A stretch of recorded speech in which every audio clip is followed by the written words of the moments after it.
ओम नमः शिवाय। जय श्री महाकाल। देखिए, श्राद्ध पक्ष के आखिरी दिन चल रहे हैं, तो आप सभी का एक क्वेश्चन मेरे पास आ रहा था कि इन श्राद्ध के दिनों में हमें ऐसा कौन सा उपाय करना चाहिए कि जिससे यदि हमारे ऊपर पितृदोष लगा हुआ है तो पितृदोष हट जाए। तो देखिए, बहुत ही सुंदर उपाय लेकर आई हूँ। पंडित प्रदीप मिश्रा जी ने बताया है ये उपाय। तो बहुत ही सीधा सरल उपाय है, जिसको करने से यदि आपके ऊपर पितृपक्ष लगा हुआ है तो इस उपाय को करने से आपकी सारी गलतियां माफ़ हो जाएंगी, और यदि आपके ऊपर पितृदोष लगा हुआ है तो वो भी हट जाएगा। बहुत ही सुंदर और बहुत ही सरल उपाय है।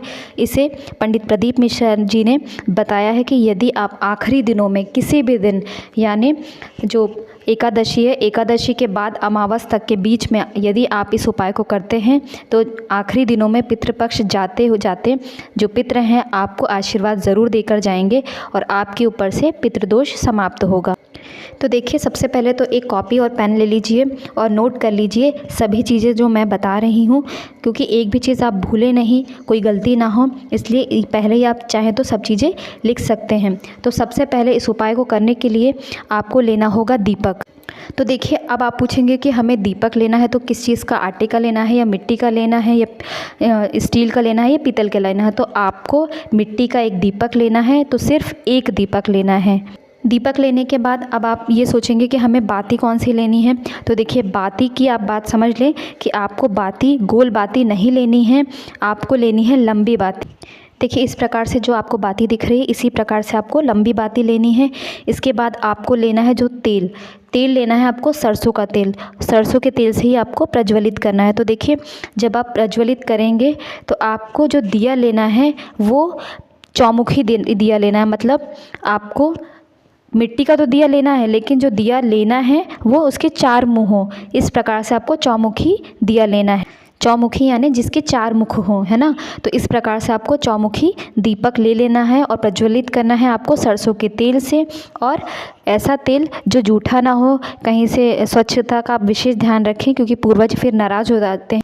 इसलिए ऐसा तेल यूज़ करें जो आपने कभी भी यूज़ ना किया हो और वो जूठा जाठा ना हो। इसलिए आप चाहें तो बाज़ार से एक बॉटल नया तेल भी लेकर आ सकते हैं। तो इस प्रकार से आपको चौमुखी दीपक ले लेना है। इसके बाद आपको जाना है पीपल के पेड़ के नीचे। तो देखिए, ये जो दिख रहा है ये पीपल का पेड़ है। यदि आप ना जानते हो, यदि आपको पीपल का पेड़ ना मिले तो आप इस प्रकार से बरगद के पेड़ के नीचे भी जा सकते हैं। तो ये देखिए, बहुत ही विशाल जटाएं होती हैं बरगद के पेड़ की। तो इस प्रकार से ये बरगद का पेड़ मैंने आपको दिखा दिया। तो ये बरगद के पेड़ के नीचे भी आप जा सकते हैं। यदि आपके घर के आसपास पीपल और बरगद नहीं है तो आप इस प्रकार से बेलपत्र का जो पेड़ होता है, जिस पेड़ की पत्तियां महादेव को चढ़ाई जाती हैं, ये बेलपत्र का पेड़ है। आप देख सकते हैं बेल लगे हुए हैं। इस प्रकार से बेलपत्र का पेड़ होता है, तो आप यहाँ पर भी जा सकते हैं। इसके बाद देखिए, यदि आपके पास पीपल, बरगद और बेल का पेड़ नहीं है आसपास, यदि आपके घर के आसपास कोई विशाल नदी है या कोई पवित्र नदी है तो आप वहाँ पर भी जा सकते हैं।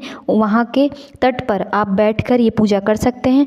वहाँ पर आप जाइए और किनारे पे बैठ के आप एक दीपक प्रज्वलित कीजिए। तो देखिए, आपको इस प्रकार से चौमुखी दीपक लेना है और चारों तरफ आपको 4 बाती वाला दीपक जलाना है, यानी 4 बातियां प्रज्वलित करनी है। और रुई जो लेनी है वो लंबी बाती वाली लेना है। ये आप विशेष तौर पर ध्यान रखें। इसके बाद आपको इसमें डालना है एक चीज़ जो आप नहीं जानते हो तो आप जान लीजिए, काले तिल। जो काले तिल होते हैं उनका पितृपक्ष में विशेष महत्व होता है। तो उन काले तिलों को आप थोड़ा सा इसी दीपक में डाल दीजिए। इसके बाद आपको वहाँ पर बैठ कर अपने पितरों को याद करना है। पितरों में आप जितने भी पितरों के यानी अपने पूर्वजों के नाम जानते हो, जैसे आपके दादाजी हैं या आपके दादाजी के दादाजी हैं, दादाजी के पापा जी हैं, जितने पूर्वजों के नाम आप जानते हो सभी के नाम लीजिए। उन्हें आमंत्रित कीजिए कि हे पितृदेव, मैं आपके नाम का ये तर्पण करने आया हूँ। यदि मुझसे कोई गलती हो जाए तो मुझे माफ़ कीजिए। और हाथ जोड़कर आप ये जो दीपक लाए हैं वो जो नदी है, सरोवर है, उसमें आप बहा दीजिए, यानी ऊपर आप रख दीजिए, वो अपने आप बहकर आगे चला जाएगा। इसके बाद हाथ जोड़कर उनसे माफ़ी मांगिए कि यदि हमसे कोई गलती हुई हो, कोई भूल चूक हुई हो तो वो हमें माफ़ करें और हमारे ऊपर से पितृदोष जो लगा हुआ है उसे समाप्त करें। इसी विनती के साथ आप ये प्रार्थना करें।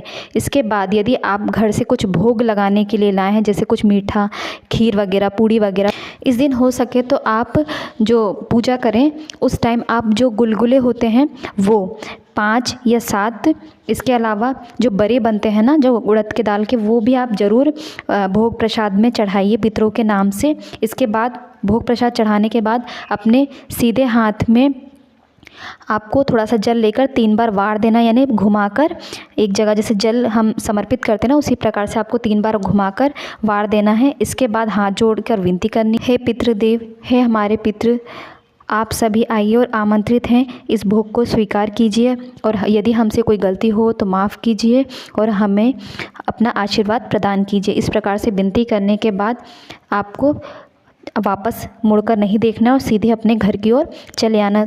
इसके बाद देखिए, ये बात आपको विशेष तौर पर ध्यान रखनी है कि जब भी आप ये पूजा करें तो आपका जो मुख होना चाहिए वो दक्षिण दिशा की ओर होना चाहिए। इस बात का आप विशेष ध्यान रखें। तो इस प्रकार से आप उपाय ज़रूर करें, जिससे आपके ऊपर लगा हुआ पितृदोष ज़रूर समाप्त हो जाएगा। तो यदि आपको मेरा वीडियो अच्छा लगा हो तो प्लीज़ मेरे चैनल को लाइक, शेयर, सब्सक्राइब ज़रूर करें, ताकि मैं आपके लिए और भी अच्छी वीडियो ला सकूं। धन्यवाद।